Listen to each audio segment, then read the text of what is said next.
Hi again, witchy people. Bone casting, or collection casting, is what I'm talking today, and literally is casting bones. Not in the broken bone kind of way, but in the throwing the bones kind of way. so I'm just sorting out what I've got on my desk here. Throwing the bones, or bone casting, also known as collection casting, because you don't necessarily need to use bones.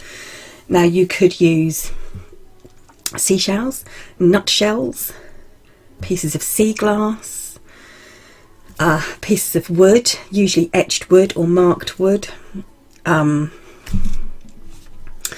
carved wood, resin shapes, polymer clay. I knew one witch who, a long time ago, actually used this collection casting with old limbs that she had from her dolls. So a leg and an arm and a Cindy dolls and Barbie dolls everywhere, little bits and pieces. So you can use anything. So that's one generalisation of bone casting. It doesn't have to be with bones. It can be almost anything. Now, the other thing is the way you cast. Now, there are many, there are many different ways of casting, and that's probably at least 100 different ways that stem from Africa. Then you've got hoodoo, voodoo, Santeria, and probably 1,000 more. And of all the divination techniques, this is probably the one that's most intuitive and most personal to each person who does it. The way I learnt was very simply to use 4 bones. This is not something that most people do. Most people have collection. It doesn't have to be just bones. It could be a mixture of anything. The only thing I won't include in this is gemstones, because I think gemstone casting and reading gemstones is slightly different to the way you bone cast. So you could have a collection of anything. A twig, a piece of antler, an old stick, anything. An old spoon from your drawer, a broken fork. You know, the possibilities are endless. And you can have a couple of pieces, 3, 4, 5, 10, 20, however many pieces you think you need. Now, the other thing about bone casting is, like I said, each different witch will have a different way of reading, or each different caster, because you're not necessarily a witch to cast the bones. So each different caster will have a different way of interpreting the cast, and even a different way of throwing the cast. So you can start with your collection. I'm just going to call them bones from now on, even though you already know they don't have to be bones. And there's no specific number. Keep that in mind also. So you start off with your bones. And you have to figure out what you're going to cast them upon. Now, some people like to have a cloth, some people like to draw in the dirt or sand. Some people like to cast onto a special cloth made out of animal skin pelts. Once again, there are probably 100 different ways. I couldn't even say. Some people like to cast over natural mats with a cloth over the top, and they like to have a spiral mat, woven mat, because it represents the spiral of life and eternity. So there's that. And then there's the design that you cast upon, whether that be the ground or a mat or anything else. Some people have 3 sections. Some people have 2 sections, actually. A lot of people have 4 sections. Now, those 4 sections can represent the 4 directions, the 4 elements. They can represent emotion, mentality, substance and spirituality. I do a 3-way cast, so 4 bones, 3 sections in my casting mat, and my sections are represented by 1, 2 and 3, 3 being the most important. And that representation is, for me, the way I cast. When I throw my 4 bones, the bones It's actually easier, to be honest, if you throw 4 sticks with etched, one has 1 line on it, one has 2 lines on it, one has 3 lines on it, one has 4 lines on it, all at one end. It's a very easy way of doing it. That's probably the easiest way of doing it. Anyway, depending on where the pointer end of the bone, now I'll show you these. My bones are resin, they're not real bone. Usually when you have a bone and you use it for bone casting, the domed end is the pointer end, and the bottom end, which I call the bottom end because, let's face it, it looks a little bit like a bottom. The bottom end is the bottom end. So this is the top end, this is the the pointing end is this dome bit. Except when you have a broken bone. If you have a broken bone, the bottom, which looks like a bottom, is the top, is the pointer end, and the broken end is the bottom. So that's the only time with bones that you use this, that the cut end is the bottom and this is the pointing end. So you have to decide when you cast what your pointing end is. When I cast mine, if a certain bone is in an area 1, 2 or 3, and also whilst it's in an area points to another area, that defines what its meaning is. So for instance, say I chuck the bones and my short fat bone, which is number 1, lands in the section number 3, but its pointing end is pointing towards section number 1. There I have my meaning. Now in the way I cast, and I think I will be doing a series on casting, so you can, and all the different reasons, and it's based on I think it was a book by Claire O'Neill. I don't know if you can still get it. It was a very long time ago, and it's her interpretation of a very old African way of doing things, simplified. So in the way I cast, number 3 is represented by a mountain, and very, very simplified. That is because mountains are important. It's the most important part of the cast. It also goes for longevity. It's the time limit of whatever the cast tells you about, and that's because mountains are, obviously, they last a long time and they're important. Everything springs from the earth. You need the earth to live. Number 2 is plants and woodland. That's because trees last quite a long time, but not as long as mountains, and after the earth we need plants because we plant in the earth. And then number 1, which is the least important, is beasts and animals, and that is because they have a shorter lifespan in many cases to trees. That's the dog opening the door. Hello, Barkley. So that's the shortest time span. So you see, this could get really, really complicated. So the next way of casting, still using my method, how you cast. So you've got your bit on the ground, whether it's your 4 elements, your 4 directions, your 4 states, or your 4, or sometimes people have 5 and they put spirit in as well, rather than spirit being the whole. Some people use it as 4 seasons, 12 months,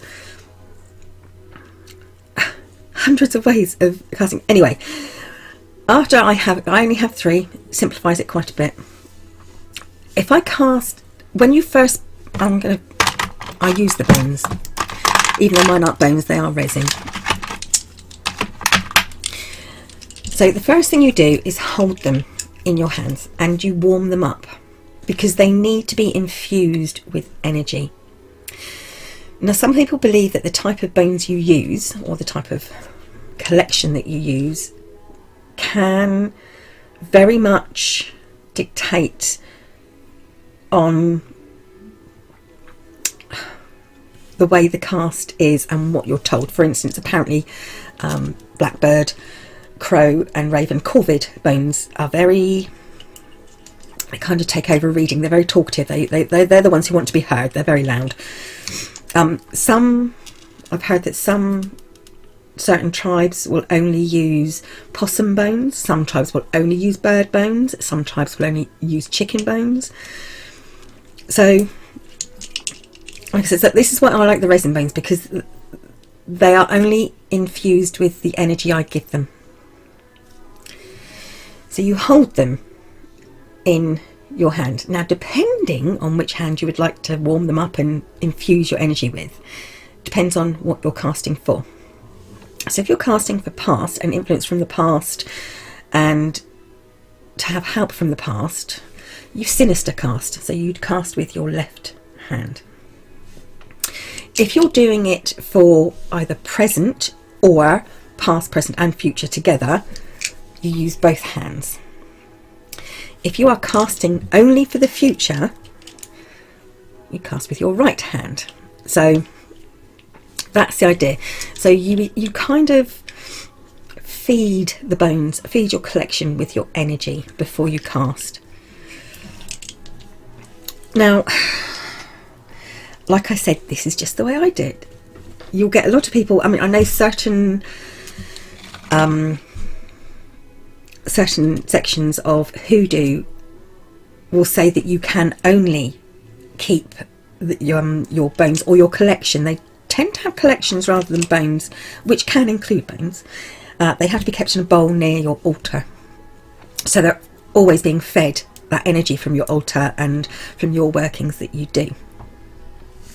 Other paths and considerations like to have them wrapped in something soft because they feel they need to be kept warm, protected and comfortable. You treat them like a living thing.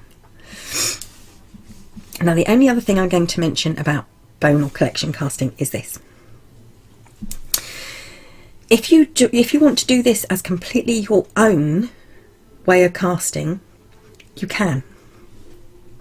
All you have to do is collect a number of items that, for you, have a significance, or when you touch them, you feel that they have some sort of meaning.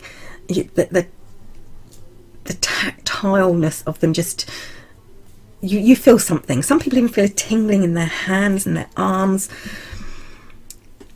So you take your collection and then you throw with the answer in your mind that you already know. So say you're a married woman and you got married at age 20. You throw the bones, sinister, for the past, left hand, and say, will I meet the man of my dreams? What age will I be when I get married? Be quite specific. What age will I be when I get married? Will I be 20? And if it comes out a positive reading and perhaps they fall in like a rough shade of a heart or an arrow or something, that you see something there, a pattern, then you know that this is a positive thing and you got the age about right, sort of thing. So you can sort of, was I happy when I was 10? You know, at 10 years old, am I happy? Throw the bones, and if it comes out, you see what may represent childhood to you in the shape of the bones and happiness, then you'll know that that particular way the bones lie and the way they fell together would represent happiness and childhood. And therefore you make up then, you build your own intuitive, very, very personal way of reading a collection casting or a bone casting. Now, like I said, that is one way of doing it. I would suggest going online, going onto YouTube or on Blogger, or go on Google or any other internet search site and search for collection casting or casting of the bones. or bone casting. Trouble is, if you put in bone casting, quite often you'll get quite a lot about how to set bones when you've broken a bone. So be careful of that. But have a look at the different ways that people do it from different paths, different traditions. Like I said, even down to the point of which hand you cast in, what you use to actually cast, whether it be bones or something else, and how you cast, what you cast onto, and the pattern that you cast onto, all means completely different things to completely different people. So you could say that this is a kind of null and void video, really, because I'm just telling you that you can cast with bones, you don't have to cast with bones, and there are lots of ways of doing it, and I'm not going to tell you how. But you get a rough idea of how to start, and whether you want that to be a bone collection or another sort of collection. So I think I should shut up now and let you go and do that search on your internet search engine and find out all you can about collection, casting, divination. And yeah, I will see about definitely the way I do it, and it is very much based on the Claire O'Neill method. Okay, I will quickly explain. The reason I chose Claire O'Neill is because the way I cast bones when I was very much younger very much was similar to the way that the bone, I can't remember what it was called, bone casting or something, or divination with bones, something by Claire O'Neill. She wrote this book, and the way that I cast was almost exactly the way she explained it. The way she uses mountains and plants and trees and beasts and animals is how I used to use time. So 3 being the longest amount of time, 2 being the middle amount of time, and 1 being the shortest amount of time, what is happening immediately. And it kind of all centered around that. And because it put into words and into a book that I could physically pick up and hold and look up, I thought, this is the way for me. And I think that's something else that kind of evolves as you do bone casting. It is something that is very much, you know, it gets to be very, very personal. It's a very personal, very intuitive way of casting. So there you go. Casting the bones, or collection casting. Thank you for watching, witchy people. Like I said, I will try and get a few. We'll see. I might have to write to the author and see if I can get permission to use her methods. We'll see. Thank you for watching. I will be back very soon. Bye for now.